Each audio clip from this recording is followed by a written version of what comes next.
Students, स्वागत है हमारे YouTube channel MAS Jharkhand education में। और आज की इस वीडियो में हम देखने वाले हैं टोटल जो है इसमें 40 प्रश्न देखने वाले हैं, जो आपका ऑब्जेक्टिव होने वाला है बोर्ड एग्जाम के लिए, जो भी इंपॉर्टेंट है। ठीक है, पहला क्वेश्चन है यहाँ पे, दाढ़ी बनाने के लिए किस प्रकार का दर्पण का उपयोग किया जाता है?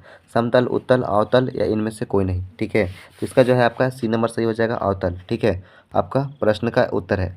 अगले प्रश्न की ओर चलते हैं। तो यहाँ पे बताया गया है कि गोलीय दर्पण में फोकस दूरी एवं वक्रता त्रिज्या के बीच में संबंध है। ठीक है, किसका संबंध है? तो यहाँ पे क्या हो जाएगा, एफ बराबर आर बटा में 2। ठीक है, यह आर बराबर एफ बटा 2 हो जाएगा। ठीक है, तो इसमें से आपका कौन सा सही होता है? ठीक है, तो इसका जो है आपका बी नंबर सही हो जाएगा। यहाँ पर एफ बराबर आर बटा में 2 होता है। ठीक है, फोकस बराबर यहाँ पे वक्रता त्रिज्या बटा में 2 हो जाएगा। यहाँ पे बताया गया है प्रकाश की अपवर्तनांक की क्रिया में कौन सी भौतिक राशि अपवर्तित रहती है? आवृत्ति, वेग, तरंगदैर्घ्य या इनमें से कोई नहीं। ठीक है, तो इसका जो है आपका 3 नंबर का जो सही आंसर हो जाएगा वो आपका ये हो जाएगा, आवृत्ति। ठीक है, अगले प्रश्न की ओर चलते हैं। यहाँ पे 4 नंबर प्रश्न में, तो 4 नंबर प्रश्न बताया गया है अवतल दर्पण के परावर्तन के बाद किरण किस बिंदु से होकर गुजरेगी? सी, एफ, पी या सी ऑफ पी के बीच। ठीक है, तो यहाँ पे जो है चौथा का आपका जो है सही आंसर हो जाएगा आपका बी, एफ। ठीक है, यहाँ पे उसके बाद हम लोग 5वां नंबर प्रश्न की ओर चलते हैं। किसी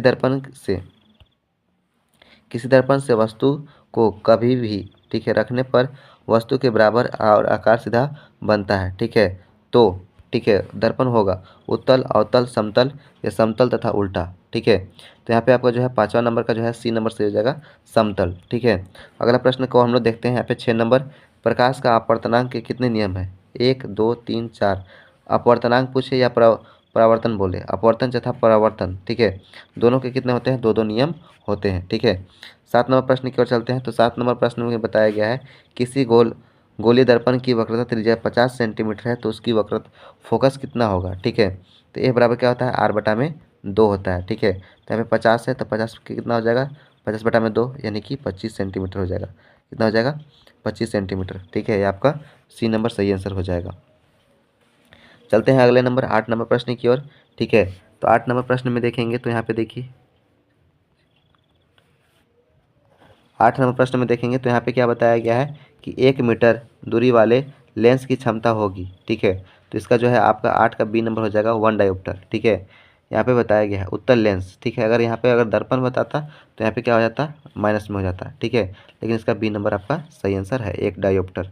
ठीक है, 9 नंबर बताया गया है, ठीक है, किसी भी उत्तल लेंस की फोकस दूरी हमेशा होती है। उत्तल लेंस की फोकस दूरी हमेशा क्या होती है? तो होता है आपका पॉजिटिव। ठीक है, आपका 1 नंबर सही हो जाएगा 9 का। ठीक है, 10 नंबर चलते हैं। 10 नंबर बताया गया है प्रकाश का वेग न्यूनतम होता है निर्वात में, जल में, वायु में या कांच में? प्रकाश का वेग जो है न्यूनतम, न्यूनतम मतलब कि सबसे कम, ठीक है, वो कब होती है? तो आपका होता है कांच में। ठीक है, यानी कि 10 का आपका हो जाएगा डी नंबर सही। ठीक है, 11 नंबर प्रश्न में चलते हैं। यहाँ पे बताया गया है 4 डायोप्टर क्षमता वाले लेंस का फोकस दूरी क्या होगा? ठीक है, 4 डायोप्टर लेंस वाले अवतल लेंस की फोकस दूरी क्या होगी? ठीक है, तो यहाँ पे 11 का जो आपका हो जाएगा बी नंबर से हो जाएगा आपका 25 सेंटीमीटर। ठीक है, क्या हो जाएगा? 25 सेंटीमीटर। अगले प्रश्न की चलते हैं। तो यहाँ पे देखिए बताया गया है किसी भी उत्तल लेंस की फोकस समांतर 50 सेंटीमीटर से कम हो तो उसकी क्षमता होगी। ठीक है, तो यहाँ पे उसका क्षमता कितना हो जाएगा? यहाँ पे आपका 12 का जो है आपका सही आंसर हो जाएगा बी। ठीक है, -5 डायोप्टर। ठीक है, कितना हो जाएगा? -5 डायोप्टर। ठीक है, यहाँ पे आपका सॉरी 2 होगा। ठीक है, 2 डायोप्टर होगा 12 का। ठीक है, अगर हम लोग आगे चलते हैं तो यहाँ पे सभी प्रश्न को हम लोग अभी हल करते चलेंगे। आगे यहाँ पे बताया गया कि प्रकाश का वेग यहाँ पे बताया गया है, तो यहाँ पे सबसे ज़्यादा जो है 13 में कौन सा हो जाएगा आपका सही आंसर? डी होता है, निर्वात में। ठीक है, तो यहाँ पे बताया गया दिए गए प्रक्रम में से कौन सा ऊष्मक्षेपी अभिक्रिया है? श्वसन, पाचन, उत्सर्जन या संवहन? ठीक है, तो आपका 14 का जो है आपका ए नंबर सही हो जाएगा, श्वसन। श्वसन जो है आपका ऊष्मक्षेपी अभिक्रिया है। अगला 15 नंबर प्रश्न बताया गया है। ठीक है, 15 नंबर प्रश्न बताया गया है चिप्स पैकेट के वर्गीकृत गंधीय बचने के लिए कौन सा गैस डाली जाती है? ऑक्सीजन, नाइट्रोजन, हाइड्रोजन या कार्बन डाइऑक्साइड? तो इसका जो है आपका सही आंसर कौन सा हो जाएगा? जो भी हम लोग पैकेट का कुरकुरे मुरमुरे खाते हैं, ठीक है, उसमें कौन सा आपका गैस भरा हुआ होता है? तो आपका बी नंबर नाइट्रोजन गैस भरा हुआ रहता है। ठीक है, बी नंबर आपका सही आंसर हो जाएगा। अगले प्रश्न की ओर चलते हैं। तो यहाँ पे बताया गया है, ठीक है, क्या बताया गया है यहाँ पर कि जंग लगना किस प्रकार की अभिक्रिया है? संयोजन, वियोजन, विस्थापन या द्विविस्थापन। ठीक है, जंग लगना किस प्रकार की अभिक्रिया है। तो यहाँ पे आपका 16 का जो है आपका सही आंसर कौन सा होगा, 16 का आपको बताना है। तो 16 का आपका हो जाएगा संयोजन अभिक्रिया सही होता है। ठीक है, दिए गए अभिक्रियाओं में से किस पदार्थ का उपचयन हो रहा है। उपचयन, उपचयन क्या होता है, आप उपचयन तो जानते होंगे ना, वो किसी भी ऑक्सीजन के साथ जाकर के जुड़ जाता है, यानी कि आपके कार्बन जाकर के ऑक्सीजन के साथ जुड़ जा रहा है। तो यहाँ पे कौन सा हो जाएगा, बी नंबर आपका सही हो जाएगा, यहाँ पे सी। ठीक है, सी का उपचयन हो रहा है। ठीक है, आगे यहाँ पे बताया गया है अगला प्रश्न जो है, यहाँ पे दिए गए कौन सा समीकरण संतुलित है। ठीक है, CaOH का ट्वाइस, ठीक है, यह CO2 CaCO3 प्लस H2O। ठीक है, इसमें से आपका कौन सा जो है ना रासायनिक समीकरण जो है वो संतुलित है। ठीक है, फिर H2O, फिर यहाँ पर 2H2O। देखिए यहाँ पर क्या है कि आपका हाइड्रोजन यहाँ पे 2 है, यहाँ पर भी हाइड्रोजन 2 है, यहाँ पे 4 हो जा रहा है। ठीक है, तो ये आपका नहीं हो जाएगा। अगला बताया गया 4Al। ठीक है, तो यहाँ पे 2Al ही है, यहाँ पे 4 कहाँ से हो जाएगा, यहाँ पे देखेंगे। ठीक है, तो इसमें से हम लोग को क्या करना है, संतुलन को देखना है, संतुलित कहाँ पर है। ठीक है, तो यहाँ पे देखिए इसमें देखेंगे तो CuOH का होल ट्वाइस, यानी कि यहाँ पे OH का होल ट्वाइस है, इसमें से तो कोई भी आपका रासायनिक समीकरण संतुलित ही है ही नहीं। कौन सा समीकरण संतुलित है, तो इसमें कोई आपको तो दिख ही नहीं रहा है। ठीक है, यहाँ पर 2 है तो यहाँ पे 1 ही है, यहाँ पर कितना है, अल्मोनियम 4 है, यहाँ पे 2 ही है। ठीक है, ऑक्सीजन यहाँ पे कितना है, यहाँ पर 2 है। ठीक है, 3 है यहाँ पे कितना है, 2 2 4 हो जा रहा है।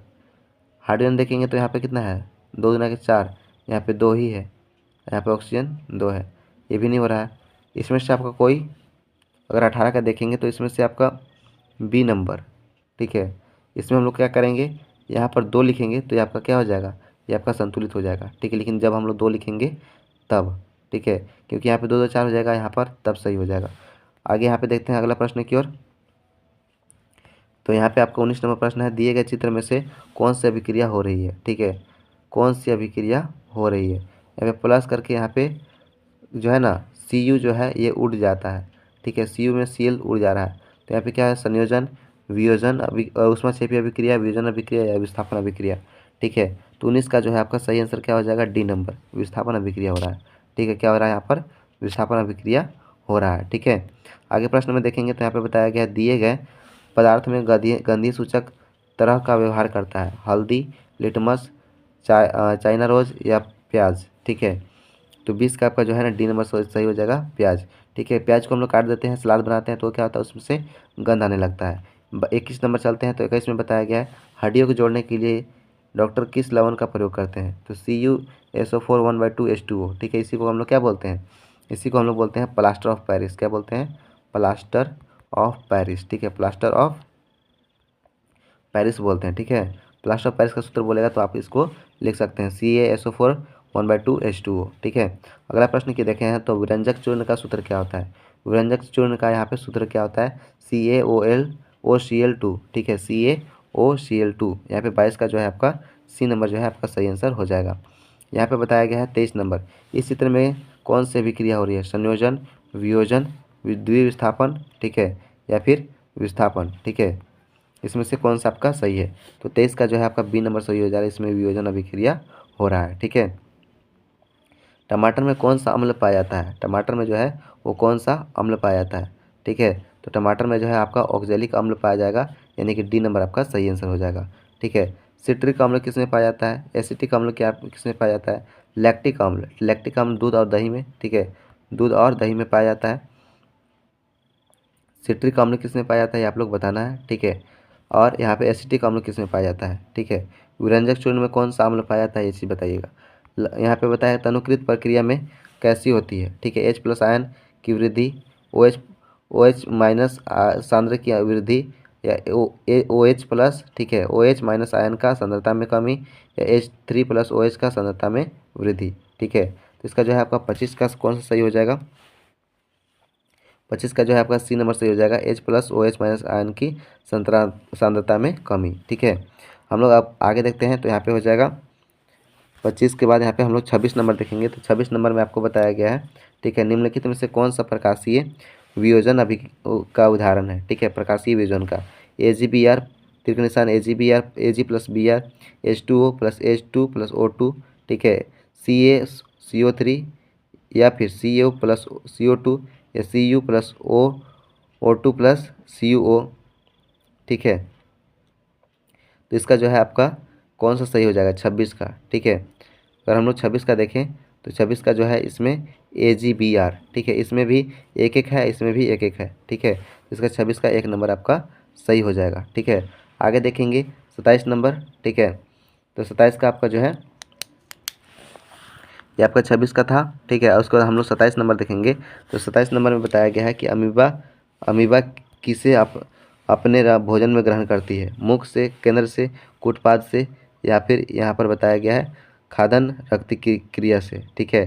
तो इसमें से आपका जो है सही आंसर कौन सा हो जाएगा, 27 का जो है आपका C नंबर से हो जाएगा, कूटपाद के द्वारा, ठीक है, जो है अमीबा अपना भोजन करता है। इसमें से आपका सारा प्रश्न जो है ना, सारा प्रश्न जो है बहुत ही इंपॉर्टेंट है और आपके बोर्ड एग्जाम में भिड़ने का पूरा प्रबल संभावना है।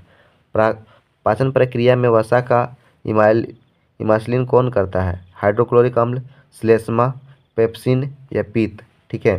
तो आपका 28 का कौन सा हो जाएगा, D नंबर, ठीक है। इसको हम लोग पीत बोलते हैं, ठीक है, जो इमलीशीकरण को करता है, ठीक है। यहाँ पे बताया गया निम्नलिखित में से किस जीव की में सतत पोषण होता है, ठीक है, अमरबेल, कवक, ठीक है, अमीबा या आम। तो इसका 29 का जो है आपका कौन सा सही हो जाएगा, आप लोग फटाफट से कमेंट करके बताइए।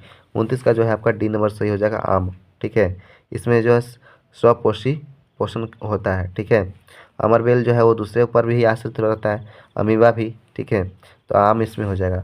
मानव हृदय में कितने कोष्ठ होते हैं, तो यहाँ पे हो जाएगा 4, ठीक है। मछली में 2 होता है, ठीक है, मछली में 2 होता है और मेढक में 3 होता है, ठीक है। मेढक में 3 कोष्ठक होते हैं। आगे बताया गया है श्वसन वर्णन किसे कहते हैं, क्लोरोफिल, हीमोग्लोबिन, स्वक्त कणिका या प्लेटलेट्स, ठीक है। तो इसका जो है आपका 31 का जो है वो कौन सा सही हो जाएगा, 31 का आपका B नंबर हो जाएगा, हीमोग्लोबिन, ठीक है। ये श्वसन वर्णक कहते हैं, ठीक है, हीमोग्लोबिन को। अगला जो है हमारा 32 नंबर, 32 नंबर बताया गया उत्सर्जन तंत्र की क्रियात्मक इकाई है, वायुकुपिया, वृक्क, वृकाणु या कोशिका गुच्छा, ठीक है। तो यहाँ पे जो है 32 का आपका जो है वो आपका C नंबर से हो जाएगा, वृकाणु, ठीक है, उत्सर्जन तंत्र की क्रियात्मक इकाई है। अगला प्रश्न को देखें तो वृक्क की क्रियाशील कम होने पर रक्त को शरीर को बाहर निकालने और छानने की प्रक्रिया कहलाती है, क्या, मूत्र बनना, अपरोविवरण या पूर्ण अवशोषण, ठीक है, पुनर्अवशोषण। तो इसका आपका जो 33 का जो है आपका B नंबर सही हो जाएगा, अपोहन कहते हैं इसको, क्या कहते हैं, अपोहन कहते हैं। आगे जो है यहाँ पे अगला प्रश्न को देखेंगे तो जीवन की मूल घटना क्या है, ठीक है, युग्मनक बनना, युग्मनज बनना, ठीक है, DNA की प्रतिकृति बनना या भ्रूण बनना, ठीक है। तो आपका C नंबर आपका प्रश्न सही हो जाएगा, ठीक है, DNA की प्रतिकृति बनना। आगे बताया गया है कि दिए गए चित्र के किस प्रकार जनन को दर्शाया गया है, बहुखंडन, मुकुलन, विखंडन या पुनरुद्भवन, ठीक है। तो यहाँ पे आपको जो है 35 नंबर कैसे हो जाएगा, 35 नंबर का आप लोग फटाफट से आंसर करके बताइए। तो 35 का आपका जो होगा इसमें मुकुलन बताया गया है, ठीक है। अगर हम लोग देखें 36 नंबर प्रश्न की ओर, तो 36 नंबर में बताया गया है, 36 नंबर में आपका जो है नर युग्मक और तथा मादा युग्मक के संलयन से क्या होता है, निषेचन, परागण, अंकुरन या संलयन, ठीक है। तो इसका जो है आपका 1 नंबर सही हो जाएगा, 36 का A नंबर, ठीक है। 37 का आपको बताना है, 37 का कौन सा सही होगा। 37 में बताएगा लड़का में यौनारंभ के लक्षण नियंत्रण कौन सा हार्मोन करता है, टेस्टोस्टेरोन, एस्ट्रोजन, प्रोस्टेजोन या थायरोक्सिन, ठीक है। तो यहाँ पे जो लड़कों में जो है ना कौन सा हार्मोन पाया जाता है, तो टेस्टोस्टेरोन, ठीक है। यहाँ पे 37 का भी आपका A नंबर सही हो जाएगा। 38 नंबर बताया गया है सौर स्थिरांक का मान होता है, ठीक है, 1.4 kW प्रति मीटर स्क्वायर या 1.k kilometre square, 1.4 kW kilometre square, या इसमें ये होगा, ठीक है। तो इसका जो है आपका सही आंसर जो है ना 1 नंबर हो जाएगा, 1.4, ठीक है, kW मीटर स्क्वायर, ठीक है। अगले प्रश्न की ओर चलते हैं। तो जैव गैस की मुख्य घटक है, ठीक है, जैव गैस का मुख्य घटक कौन सा है, जैव गैस का मुख्य घटक जो है आपको बताना है कार्बन डाइऑक्साइड, नाइट्रोजन, ऑक्सीजन या मीथेन, ठीक है। तो 39 का जो है आपका D नंबर सही हो जाएगा, मीथेन, ठीक है। जैव गैस का मुख्य घटक जो है वो मीथेन है। अगला यहाँ पे बताया गया है 40 नंबर, महासागरीय तापीय ऊर्जा प्राप्त करने के लिए महासागरों के पृष्ठ पर जल का ताप 2 मीटर की गहराई से जल का ताप कितना अंदर होना चाहिए? 20 degree Celsius, 30 degree Celsius, 40 degree या 50 डिग्री। ठीक है, तो इसका जो है आपका लास्ट जो है इसका ए नंबर सही हो जाएगा 20 डिग्री सेल्सियस। तो ये रहा आपका 40 प्रश्न पूरा कंप्लीट होता है। वीडियो कैसा लगा आप लोग कमेंट करके बताइएगा। और बोर्ड एग्जाम्स से इससे भी बेहतर तैयारी करना चाहते हैं तो आपका मैथ का क्लास जो है ना कल सुबह में चलेगा लाइव, और आपका ये इसका भी और बहुत सारा प्रश्न जो है वो आएगा, तो उसमें जुड़ना ना भूलें। ठीक है, मिलते हैं अगले वीडियो में, तब तक के लिए जय हिंद। और टेकर अपने दोस्तों के साथ खूब अच्छे तरीके से एग्ज़ाम दें और अव्वल नंबर ला करके झारखंड का भाग बढ़ाएं। ठीक है।